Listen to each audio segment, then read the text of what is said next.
Philippe, bonsoir Elios. Nous allons donc Bonsoir. démarrer cette nouvelle conversation qui se nomme donc 17h, 17h30, qui se nomme débordement de paroles en vue. Nous allons discuter avec, pour les internautes, avec Philippe Fertré, qui est comédien, Elios Azoulay, compositeur, et tous les deux, vous avez un rapport à la parole et à la forme également. Et c'est ce qui m'a amené à vous inviter à parler de la question du message et du médium. Alors, extrêmement bonne, je dirais, transition avec la discussion d'avant, puisque Franck a évoqué McLuhan avec son fameux Le médium et le message. Et donc, c'est l'objet même de notre conversation. Alors, Philippe, peut-être que nos internautes connaissent mieux ton œuvre plastique que ton œuvre de comédien. Et tu vas donner la parole à Elios, qui est donc compositeur et comédien aussi. Et je vous laisse donc entamer cette discussion. Merci Marie-Laure. Merci d'abord de cette invitation incroyable qui tombe bien pour plein de raisons. D'abord parce qu'on est tous quasiment cloîtrés, parce que confinés, ça devient tellement… On est quasiment cloîtrés. Moi, je suis cloîtré à la campagne, à peu près 600 km de Paris. C'est un bonheur pour moi d'avoir à tout d'un coup recollaborer à des sujets qui ont trait à la problématique de l'art, de la diffusion de l'art, de sa communication, etc., et de son rapport au verbe et au langage. Donc, merci de cette invitation. Apparemment, tout marche bien techniquement, donc bravo, parce qu'on sait que tout ça, c'est le numérique, ça marche pas bien. Mais quand ça marche, c'est formidable parce que ça permet de se voir et de se parler. Alors, en effet, quand vous m'avez… vous, à Hebdomédia, et toi, Marie-Laure, proposé de participer. Je dois dire que ça fait bien, bien longtemps que je n'ai pas participé à, disons, un débat, pour le dire sérieusement, sur une problématique artistique. Ça fait longtemps. J'ai un passé de plasticien, je viens des arts plastiques, du dessin, de la peinture et de tous les arts dégénérés du dessin et de la peinture. Et à vrai dire, dans le début des années 2000, j'ai viré ma cutie vers les arts dits vivants, mais la peinture, c'est aussi un art vivant, des arts de la scène, disons, hein. Et c'est ce qui m'a valu de rencontrer Elios Azoulay, qu'on va entendre tout à l'heure. Alors, pourquoi j'ai invité Elios Azoulay à avoir une conversation avec nous, devant témoins, même dans des mondes virtuels, sous nos vraies identités, parce que je ne connais pas Elios Azoulay. Et donc, c'est ce qui m'a beaucoup intéressé. Alors, je ne suis qu'à moitié menteur ou démago en disant ça. Je l'ai vu une fois dans la vraie vie. C'était à l'occasion de son avant-première ou de sa première, de son spectacle au théâtre de la Contrescarpe à Paris, dans le monde d'avant. C'est le monde où on pouvait encore s'embrasser, se prendre dans les bras, s'étreindre, se serrer la main, etc. Et j'avais été invité à donc cette représentation.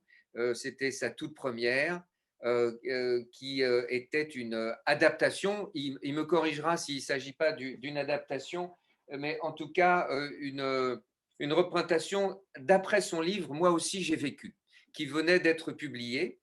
Et ça fait partie de ces spectacles où tu n'as pas prévu d'aller, mais tu es là et ça se fait et tu te retrouves tout d'un coup dans une sorte de scène fictionnelle.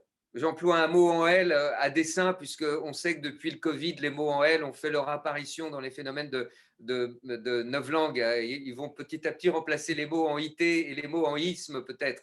Et donc, on était donc en présentiel, alors que là, on est quand même à moitié en abstentiel, disons-le bien. En tout cas, on est en distanciel et il vaut mieux, hein, il vaut mieux. Et j'ai assisté à un spectacle qui m'a absolument, comment dire, non pas dérangé, mais en tout cas, si ça m'a dérangé dans le bon sens du terme, parce que ça sortait des codes théâtraux auxquels j'étais un petit peu habitué ces derniers temps. Et j'ai vu un seul en scène qui m'a intéressé pour une raison principale, outre la richesse du texte, c'était que la personne qui interprétait ce texte le faisait sans aucune espèce d'artifice. Aucune espèce d'artifice. Pas de décor, pas d'accessoires, pas de chorégraphie, pas de, etc.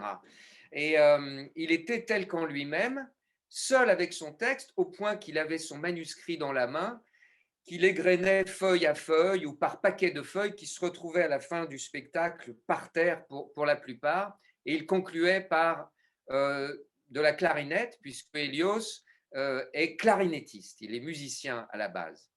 Et je me suis dit que pour faire ça comme ça voulait dire qu'il ne venait pas du théâtre classique ou d'une approche classique de la question de l'incarnation du texte, le fameux l'incarnat, comme on dit en peinture, l'incarnation, comme on dit en théâtre, du texte, mais qu'il venait probablement des périphéries du monde de l'art. Et en effet, j'ai découvert assez vite en discutant avec lui après qu'il avait une passion pour Dada et quelques affinités ou quelques cousinages, quelques consanguinités même probablement avec le mouvement Fluxus, que je connais plutôt pas mal.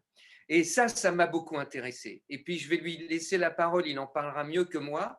Mais ce qui m'a intéressé, c'est l'idée à laquelle je voulais en venir, c'est que dans sa représentation théâtrale, il y avait la volonté chez lui, non pas simplement de jouer un texte, mais de faire en sorte qu'il se passe quelque chose dans le sens de to happen, dans le sens du happening, des happeners des années 60 ou 70.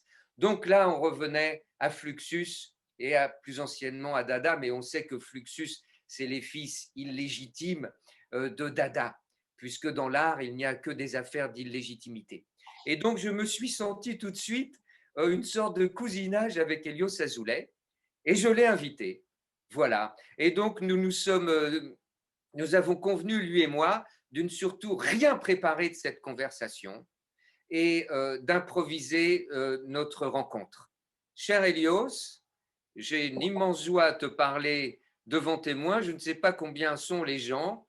Je pense qu'on va faire un buzz mondial, comme toutes les choses artistiques qui n'ont pas de sens ni de raison d'être et qui prônent et qui font l'apologie de l'inutilité. Je t'embrasse et je te laisse la parole, Hélios.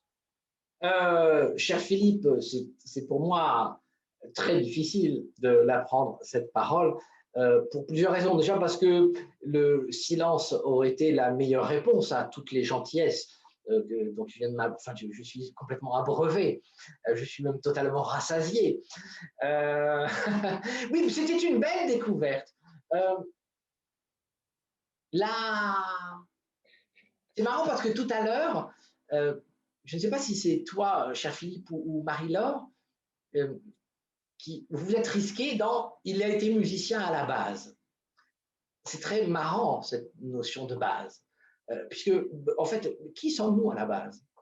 Je crois qu'au départ, nous sommes vraiment des hommes de parole, ou en tout cas des gens de la parole. Et peut-être que le premier cri poussé, c'est celle du mot impossible, en fait. Et la vie, finalement, n'est que le reste, n'est qu'un long cri, n'est que l'incarnation de tout ce qu'on ne peut pas dire. Je veux dire qu'un roman, il est beaucoup plus dans tout ce que tu n'écris pas que dans tout ce que tu laisses. Je veux même dire que le style d'un homme, d'ailleurs son style vestimentaire, son style artistique, compositionnel, pour parler d'un compositeur, puisque je suis compositeur, c'est beaucoup plus toutes les idées auxquelles on renonce que les idées qu'on accumule. Et donc je dirais finalement rien du tout et rien d'autre que ce que je viens de dire. Que je sois un homme de happening, c'est vrai. En tout cas, ce qui est certain, c'est que je ne suis pas un homme de théâtre. C'est pas que je n'aime pas le théâtre, c'est qu'il y a quelque chose dans le protocole, j'allais dire dans le protocolaire du théâtre qui me déprime. L'idée d'apprendre un texte par cœur, par exemple.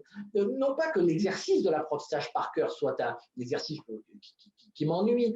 Mais je trouve qu'il y a toujours un mensonge dans le fait de connaître quelque chose par cœur et qu'il est beaucoup plus honnête finalement de le lire et de garder dans la lecture l'innocence du premier jet. Et aussi curieux que cela puisse paraître, ce roman dont tu parles, qui s'appelle Moi aussi j'ai vécu, donc qui a été publié en janvier chez Flammarion, et la première représentation au Théâtre de la Contrescarpe était en janvier.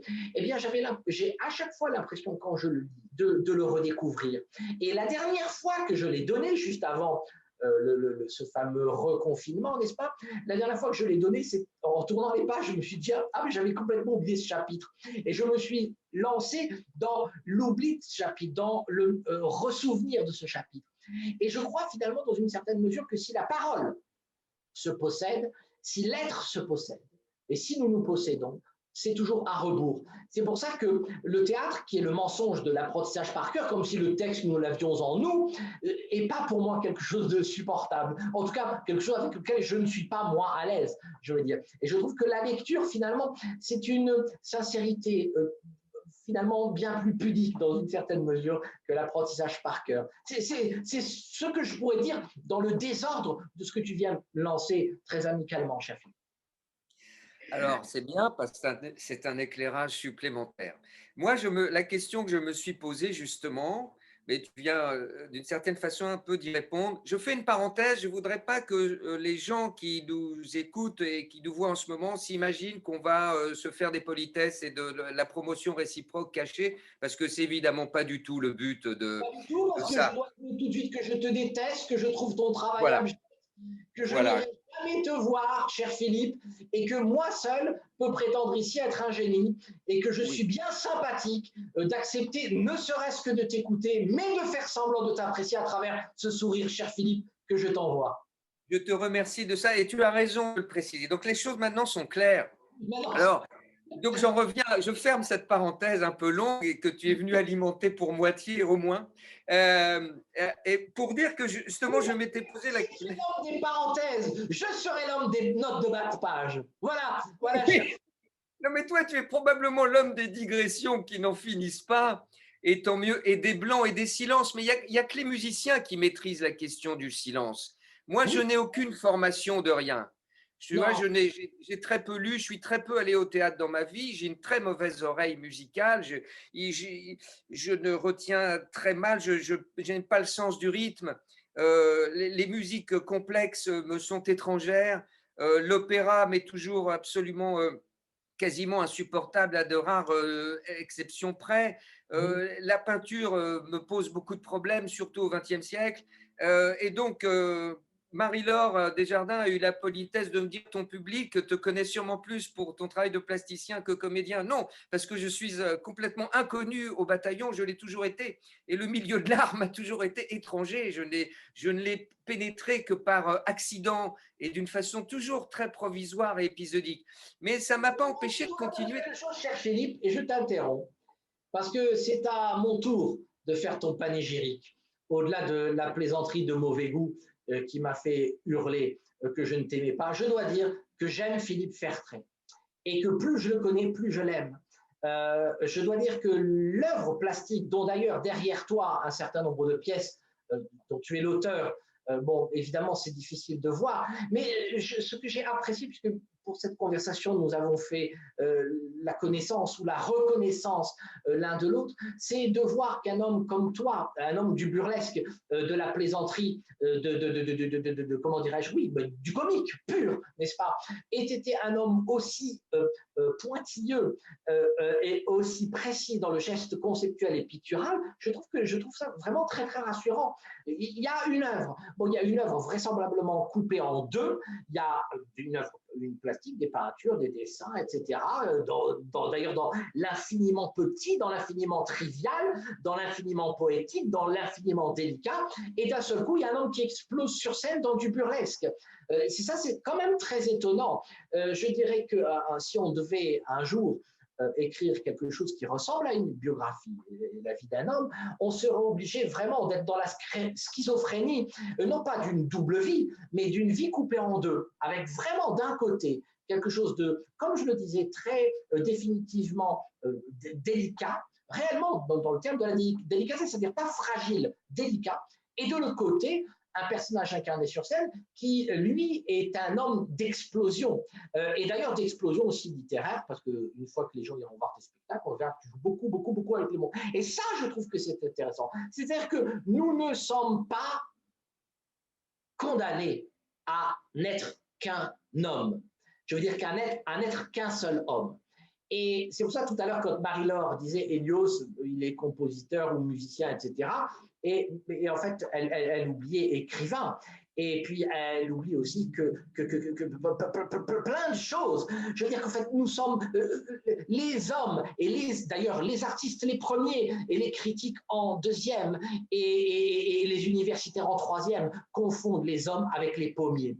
La vie me semble, pour un homme, beaucoup plus riche dans le sens où nous sommes capables de produire plusieurs fruits. Et en fait, maintenant, moi, je sais que créer, que ce soit seul en scène au théâtre, que ce soit écrire un roman, écrire un poème, ou que ce soit jouer un morceau de clarinette, composer un quatuor à cordes, c'est toujours pour moi la même chose. Et c'est pas juste un mot, c'est pas un mot. Quand je dis c'est toujours la même chose, c'est-à-dire c'est toujours aller comment dirais-je, me retrouver à l'endroit où je demeure. Je sais pas, c'est très curieux. Il y a une espèce d'énergie, une espèce d'endroit, je sais pas, un lieu en nous et un lieu de nous qui résonne.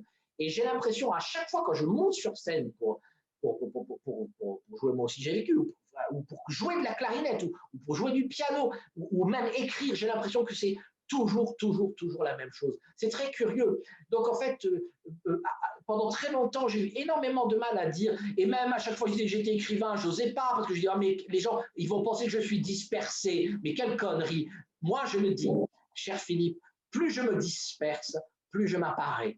Voilà. Oui, on est bien d'accord sur tout ça. On est complètement d'accord. Moi, j'ai une grande fascination pour les touche-à-tout. J'adore cette notion-là, les cocteaux, tu vois, tous ces gens qui sont passés, non pas d'une discipline à l'autre, mais d'une matière à l'autre, ou d'un accident à l'autre, ou d'une anomalie à l'autre.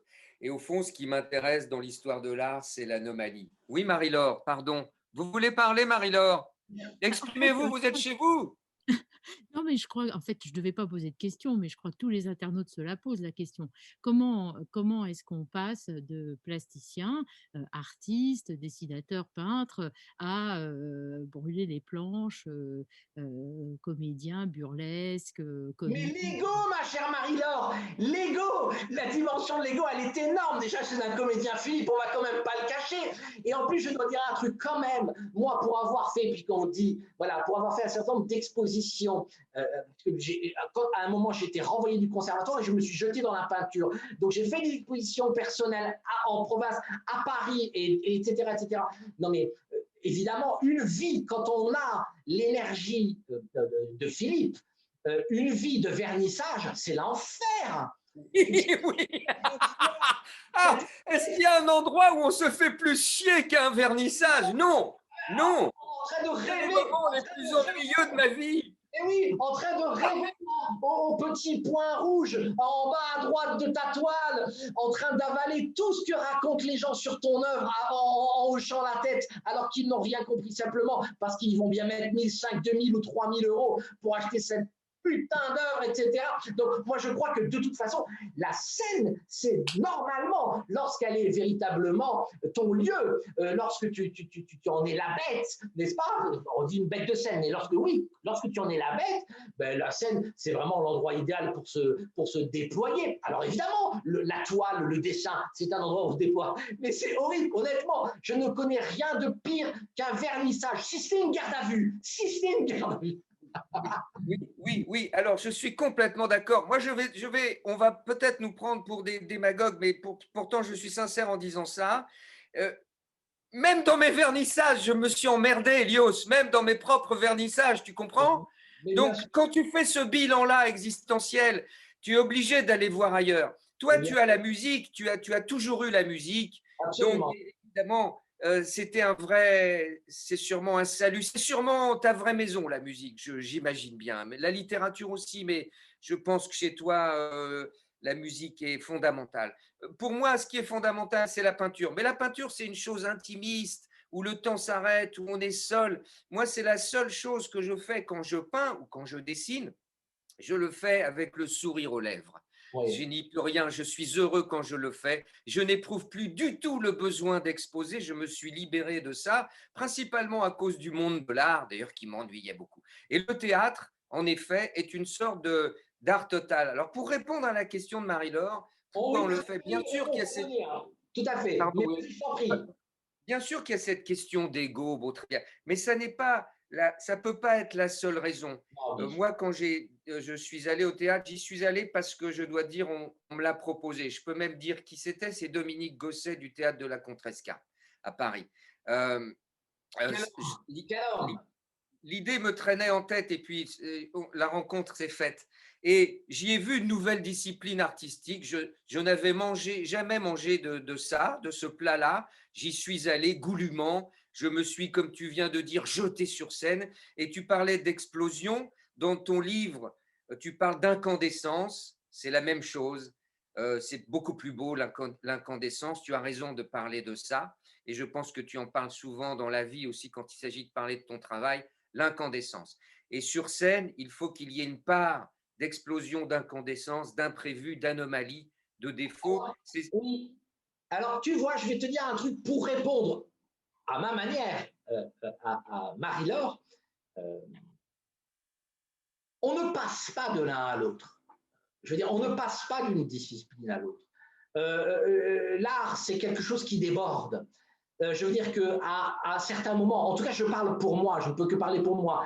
Qu'est-ce qui va motiver le fait qu'à un moment, je vais noter une phrase pour un prochain roman, ou un aphorisme pour un prochain recueil, ou qu'est-ce qui fait que je vais me mettre au piano pour travailler, ou qu'est-ce qui fait que je vais prendre de la musique, noter quelque chose. Il y a quelque chose qui déborde. C'est-à-dire qu'il y a quelque chose, je ne sais pas si je travaille, mais il y a quelque chose qui est en travail ou qui est travaillé. Et en fait, ce qui est très curieux, toujours dans l'art, enfin dans l'art, dans le geste artistique, c'est le temps qu'il nous faut à apprivoiser ce qui vient de sortir de nous. C'est dingue. Ça, je trouve qu'à chaque fois, il me semble, à chaque fois que j'ai fait quelque chose que je considère comme réussi, à chaque fois que j'ai fait une œuvre que je considère comme géniale, eh bien, c'est toujours une œuvre où il m'a fallu vraiment 2, 3 mois avant d'accepter qu'elle est ainsi, même de l'arrêter comme ça, ou qu'elle est achevée. Et plus les œuvres d'ailleurs sont superbes et sont ces espèces de débordements, plus il nous faut même des années et des années avant de pouvoir à la fois se relire et se relier. C'est-à-dire se relire parce que nous faisons des œuvres que nous sommes dans un premier temps incapables de lire.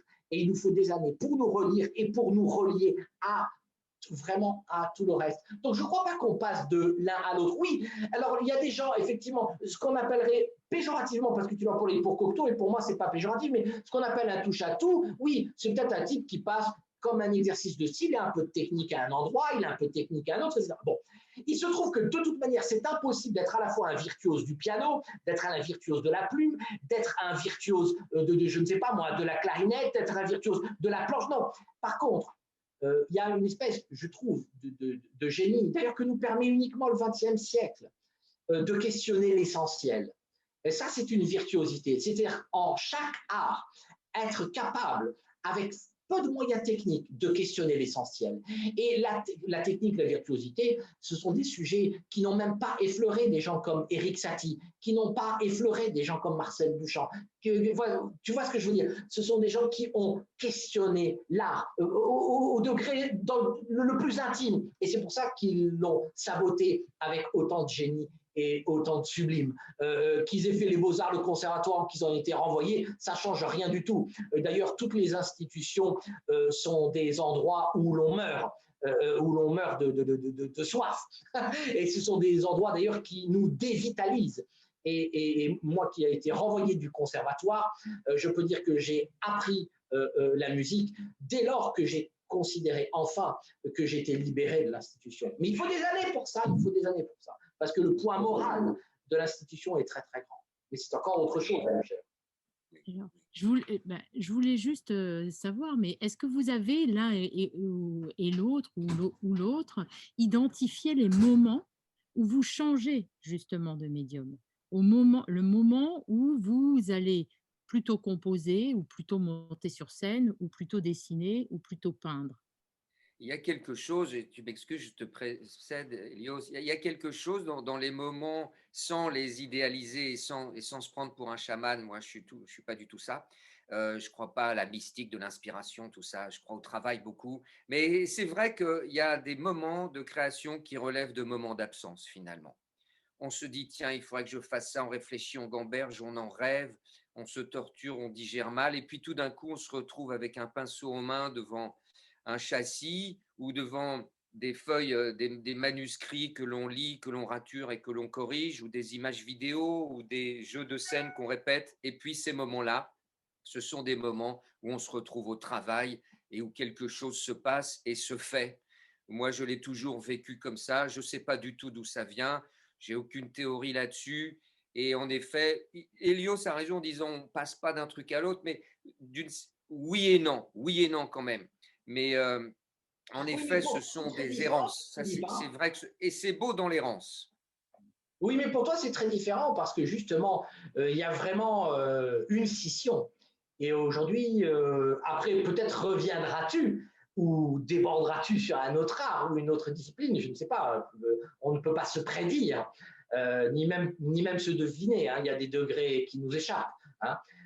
Mais il y a vraiment chez toi vraiment de 2 heures, si je puis dire, tout à fait différentes. Et d'ailleurs, deux tempéraments différents. Parce que ce que je connais de ton œuvre est habité de manière tout à fait différente d'un point de vue plastique que d'un point de vue scénique. C'est-à-dire que d'un côté, on a Groucho Marx et de l'autre, on a quelqu'un qui est beaucoup plus sérieux, même si le comique est une chose très très sérieuse. Mais donc, évidemment, tout ça, c'est évidemment très différent. Marie-Laure, euh, je ne sais pas, non, je ne crois pas qu'il y ait je ne crois pas qu'il y ait véritablement finalement il n'y a pas de frontière. Ou quand tu passes la frontière, il n'y a personne qui te demande tes papiers, si tu veux. Ouais. Donc, je dirais pour ma part que je n'ai pas. Et en plus, moi, je pense, par exemple, que la musique est un commentaire. Euh, et je pense que la poésie est un commentaire. Et je pense que le théâtre est un commentaire. Donc, en fait, la musique commente la parole commente la musique. Et que donc, en fait, on pense qu'on passe de l'un à l'autre, peut-être, mais en fait, non, on est toujours. D'ailleurs, regarde, c'est quand même très curieux. Et d'ailleurs, avec quelle parfois arrogance, quelle parfois malhonnêteté, quelle violence. Parfois, on se plante devant un peintre ou un compositeur et on lui demande des explications. Alors que cet homme-là ou cette femme vient de tout dire. Combien de fois, à la sortie d'un de mes concerts, il y a quelqu'un, un ami, est venu me dire bon, alors il faut que tu m'expliques. Mais comment? Quoi? Mais non, mais j'ai pas compris. Et les gens, il faut les prendre à ce moment-là avec la hauteur nécessaire. Il faut leur dire mais qu'est-ce que tu comprends à Beethoven? Pom pom pom pom. Qu'est-ce qu'il y a à comprendre? Qui peut prétendre comprendre quelque chose là-dedans? Donc, finalement, et quand je dis que c'est toujours un commentaire, c'est que de toute manière, on nous sommes de commenter. Et simplement, en fait, on ne règle pas toujours le commentaire par les mots. Et c'est pour ça qu'on passe d'une discipline à une autre. Et quand tu dis, oui, tu écris un roman, moi aussi, du coup, des livres, et en même temps, tu seras toujours musicien, mais tu n'as pas tort. Parce que pour moi, par exemple, une phrase juste, c'est une phrase avec une espèce de dégringolade rythmique que je n'explique pas. Je sais qu'une phrase est bien faite, pas simplement parce que les mots, mais parce que rythmiquement, il y a un truc qui dégringole juste, je dirais. Tu vois ce que je veux dire? Oui, bien sûr, bien sûr. Ça, tu sais, ça me rappelle, Marie-Laure, je pense, je ne sais pas, il faut qu'on conclue ça. Ce que tu viens de dire, ça me rappelle Il cette reste scène. une minute. Une minute. D'accord, c'est cette scène où Basquiat avait été filmé dans son atelier en train de peindre et devant des journalistes. Il avait accepté de faire ça devant une sorte de public restreint. Et il y a un journaliste qui lui dit, mais alors là, vous venez de faire un trait jaune, puis une dégoulinure de gris, puis vous avez entouré ça avec un signe kabbalistique qu'on ne comprend pas. Pourquoi, lui dit-il, pourquoi vous avez fait ça? Et donc Basquiat s'est retourné avec un air un peu désabusé, lui a dit, mais on voit que vous n'avez jamais peint. Je trouve Ah que ça ouais. suffit largement comme réponse. Il y a pas de- Voilà, et je ne veux pas terminer, mais il y a juste un mot, hein, chère Marie-Laure. Et le génie de l'enfance, c'est celui qui devrait réconcilier toutes celles et ceux qui nous ont précédés et qui vont suivre et qui parleront comme nous pour rien. La réponse, c'est parce que. Philippe, bonsoir. Elios, bonsoir. Merci beaucoup Merci pour à vous. cette discussion. À bientôt.